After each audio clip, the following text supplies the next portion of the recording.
The moment people find out you have money, the messages may start. Some will come from people you know well. Others will come from old friends, distant relatives, financial professionals, or strangers with business ideas. Not everyone is trying to take advantage of you. Many of them will be sincere. But money can change what people expect from you, even when they care about you. Here are 8 people you may encounter when you become wealthy, and some practical ways to deal with each one. Number 1. The friend who reappears. You haven't heard from them in years. Then, shortly after the news gets out, they send you a message. Someone from high school says they were thinking about you. An old coworker wants to catch up. A cousin you barely know happens to be nearby. One unexpected message doesn't tell you much. Pay attention to what happens after that. Are they interested in rebuilding the relationship? Or do they quickly start asking for money, introductions, trips, or job opportunities? You can reply without immediately trusting them. Take your time and see whether they remain interested when you don't offer them anything. Number 2. The relative who keeps asking for help. This can be difficult because you probably care about them, and they may genuinely need help. If you want to support your family, decide on your limits before the requests begin. You might set a yearly amount, decide which expenses you're willing to cover, or choose to pay certain bills directly. You should also decide whether you're giving money or lending it. If it's a loan, put the terms in writing. Otherwise, be prepared for the possibility that it won't be repaid. Be careful when the requests are always urgent and the money never seems to solve the underlying problem. First it's rent, then a car repair, then a business expense. At that point, you may be supporting an ongoing pattern instead of helping with a temporary emergency. You don't need to answer immediately. Say, I don't make financial decisions on the spot. Send me the details, and I'll get back to you in a few days. If you have a financial advisor, you can ask them to review larger requests. Number 3. The person who uses guilt. This person may never ask you directly for money. Instead, they make comments. Must be nice. Don't forget where you came from. You've changed. Some people may simply need time to adjust to your new situation. Others may use these comments to pressure you into paying for things or proving that you're still loyal to them. First, consider whether your own behavior has changed.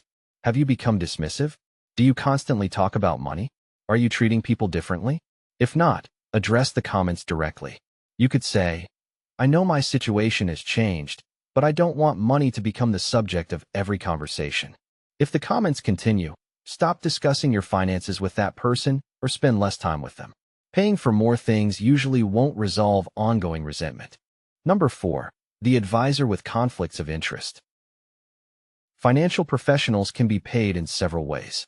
Some charge a flat fee. Some charge a percentage of the money they manage. Some receive commissions or referral fees when they recommend certain products. How an advisor is paid can affect what they recommend. They may be required to disclose these conflicts, but you should still ask about them directly. Ask, how are you paid? Do you receive commissions or referral fees? What will I pay each year, in dollars and as a percentage? When are you required to act as a fiduciary for me? What conflicts of interest should I know about? Ask for the answers in writing. Read the firm's Form CRS and Form ADV when they apply. Check the advisor's professional and disciplinary history. You should also review your account statements regularly. Confirm that the fees match what you were told. Look at the transactions being made. And ask about anything you don't understand. For major decisions, consider getting a second opinion from someone who has no connection to the first advisor. Number 5. The person with an urgent opportunity. This person has a business or investment they want you to fund. It might be a restaurant, a property development, a cryptocurrency, or an app. Common warning signs include guaranteed returns, pressure to decide quickly, claims that only a few people have been invited, and vague answers to detailed questions. Ask for the financial projections, contracts, ownership structure, risks, and a clear explanation of how your money will be used. Then have your attorney, accountant, or financial advisor review the information. You can say, send me all the documents. I'll have them reviewed, and then I'll let you know. Don't make the decision during the meeting. If the person refuses to provide documents or tries to prevent you from getting independent advice, decline the opportunity. Number 6. The person who sees you as a source of payment. Once people know you have money, legal disputes and financial claims may become more expensive. A disagreement with a contractor may escalate. Someone may remember a verbal agreement differently from you. An accident may lead to a claim that takes time and money to resolve. That doesn't mean every injury is fake or every claim is dishonest. Both valid and invalid claims can be expensive to handle. Ask an attorney and an insurance professional to review your risks before a problem occurs. Depending on your situation, this may include umbrella liability insurance, business insurance, changes to how property is owned, or written contracts for work performed on your behalf. Put important agreements in writing, including agreements with friends. Keep records of payments, contracts, and important conversations. Number 7. The partner who values financial security. Someone can genuinely care about you and also be attracted to the security your money provides. It may take time to understand how much each factor matters to them. Don't pretend to be poor or create secret tests. Let the relationship develop slowly. Spend time together when money isn't the focus. Pay attention to how they handle ordinary days, financial boundaries, and the word no. Notice what they want to know about you.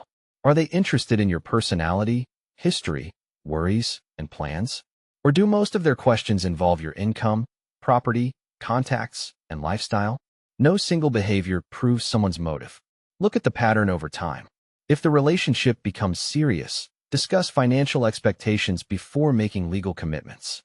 If you're considering a prenup, raise the subject early and make sure each person receives independent legal advice. Their reaction to a prenup does not prove whether they love you.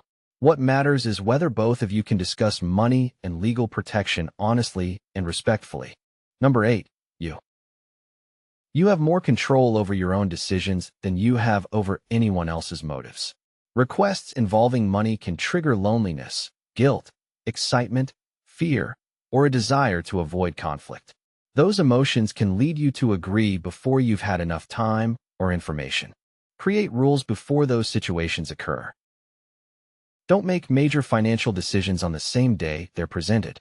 Have investments and contracts independently reviewed. Set a budget for gifts and family support.